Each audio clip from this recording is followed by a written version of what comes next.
அனைவருக்கும் என் அன்பின் வணக்கம். நான் உங்கள் நெல்லை அன்புடன் ஆனந்தி. காற்றின் கால் தடங்கள் தன்முனை கவிதை தொகுப்பு நூலில் அடுத்த கவிஞர் பொன் கலையரசன், சேலத்திலிருந்து. சேலம் மாவட்டத்தில் வசித்து வருகிறார். ஒரு செடியில் பல பூக்கள் புதுக்கவிதை நூலும், முறைத்து பார்க்கிறது பட்டாம்பூச்சி ஹைக்கூ நூலும் வெளியிட்டிருக்கிறார். தொடர்ந்து கவிதை எழுதி வருகிறார். மனிதர்களின் உணர்வை எளிமையின் வழியில் சொல்ல வேண்டும் என்பதே இவரின் நோக்கம்.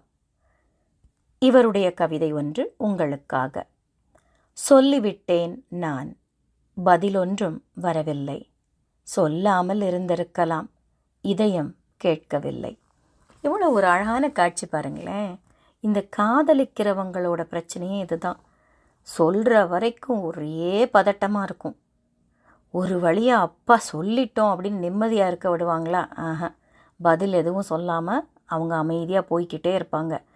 எஸ்ஸா நோவான்னு சொல்லி இவங்களுக்கு அப்படியே மண்டை காஞ்சி போயிடும். அதை ரொம்ப அழகாக இதுக்கு சொல்லாமே இருந்திருக்கலாமோ அப்படின்னு தனக்குள்ளே கேள்வி கேட்குற மாதிரி ரொம்ப அழகாக எழுதியிருக்கிறாங்க.